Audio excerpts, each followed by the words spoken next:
আসসালামু আলাইকুম। TV 24 channel থেকে সবাইকে স্বাগতম। আজকে দেখাবো যে কিভাবে আমরা ই-টিন সার্টিফিকেট হারিয়ে গেলে তা সংগ্রহ করব। অর্থাৎ আমাদের টিন সার্টিফিকেটটা যদি হারিয়ে যায় বা নষ্ট হয়ে যায়, বা আমার টিন সার্টিফিকেট নাম্বারটা যদি হারিয়ে যায়, সেক্ষেত্রে আমরা কিভাবে এটা রিকভারি করব। চলুন শুরু করা যাক।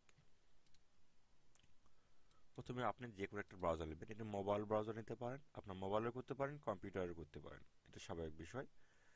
এখানে প্রথমে আপনাকে যা করতে হবে তা হচ্ছে আপনার একটা ব্রাউজার নিতে হবে। এটা ক্রোম ব্রাউজার হোক, আর মজিলা ফায়ারফক্স হোক, বা মাইক্রোসফট ব্রাউজার হোক, বা ইত্যাদি আপনি যে কোনো ব্রাউজার নিতে পারেন, ইন্টারনেট ব্রাউজার নিতে পারেন। তাই আমি ক্রোম ব্রাউজার দিয়ে দেখাচ্ছি আপনাদের। গুগলে একটা সার্চ বার আছে, সার্চ বারে যা লিখবেন ই10, ই মেডেল টার্ন, ই মেডেল টার্মার মাঝখানে একটা চিহ্ন, তারপর টিন লিখবেন, টি টিন দেওয়ার পর আপনি ইন্টারনেট বাটনে ক্লিক করবেন, অথবা আপনার মোবাইলে সার্চ বাটনে ক্লিক করবেন। সার্চ বাটনে ক্লিক করার পর দেখবেন যে আপনাদের মাঝে সবার উপরে একটা ওয়েবসাইট চলে আসতেছে, ই10 certificate in registration on income tax. এই ওয়েবসাইটে আপনি ক্লিক করবেন। ক্লিক করার পর এখানে একটা অপশন আছে, লগ ইন নামে একটা অপশন আছে, log in. Log in click করবেন, করার পর আপনার ইউজার আইডিটা দিয়ে আপনি লগ ইন করবেন। যদি আপনার ইউজার আইডি পাসওয়ার্ড ভুলে যান বা না জানেন, তা সেক্ষেত্রে কি করবেন, আপনি এখানে ফরগেট নামে একটা অপশন আছে, ফরগেট পাসওয়ার্ড, এখানে ক্লিক করবেন। ক্লিক করার পর এখানে দেখতেছেন ফরগেট পাসওয়ার্ড, এখানে দেখবেন ক্লিক দেবেন। ক্লিক দেওয়ার পর আপনার যে অবশ্যই আপনার ইউজার আইডিটা মনে আছে, আপনার ইউজার আইডিটা দিবেন এখানে। আর এখানে দেখতেছেন যে এই যে ক্যাপচারটা এখানে দেবেন, দিয়ে নেক্সট বাটনে ক্লিক করলে আপনার পাসওয়ার্ডটা আপনার মোবাইলে পাঠিয়ে দিবে। এটা এক নাম্বার। যদি আপনার ইউজার না মনে থাকে, সেক্ষেত্রে আপনার একটা অপশন আছে, আপনি আবার ফরগেটে ক্লিক করবেন। ক্লিক করার পর দেখছেন ফরগেট মাই ইউজার নেম, এখানে ক্লিক করবেন। ক্লিক করার পর নেক্সট বাটনে ক্লিক করবেন। করার পর আপনার ফোন নাম্বার চাইবে। আপনার অবশ্যই আপনার ফোন নাম্বারটা মনে আছে। যদি আপনার ফোন নাম্বারটা মনে থাকে, তাহলে আপনি এখানে যদি দুইটা বা তিনটা একাধিক ফোন নাম্বার হয়, তাহলে তিন চারটা ফোন দিয়ে আপনি চেষ্টা করবেন।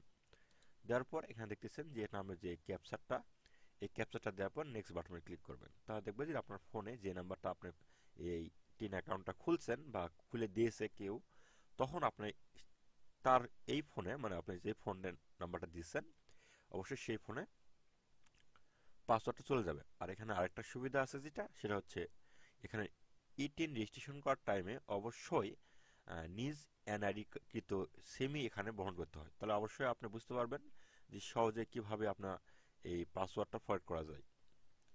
এখন আপনি পাসওয়ার্ড ফরগেট করলেন, পাসওয়ার্ড পাওয়ার পর কি করবেন, এখানে ইউজার আইডি এবং ইউজার পাসওয়ার্ড, আপনি আমার যেহেতু ইউজার আইডি আমি দিলাম, এখানে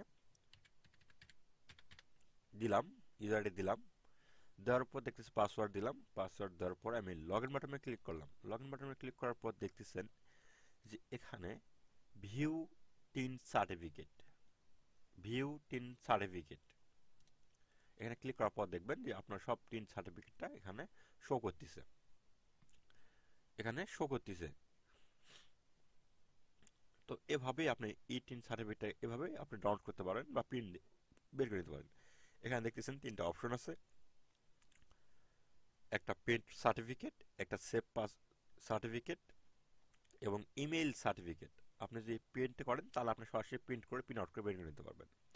আর যদি সেভ করেন, তাহলে পিডিএফ আকারে, আমি যদি সেভের বাটনে ক্লিক করি, অটোমেটিক পিডিএফ আকারে এটা সেভ হয়ে যাবে, সেভ হয়ে যাবে। আর ইমেল করলে অটোমেটিকভাবে কাউকে ইমেল করে আপনি পাঠাতে পারবেন।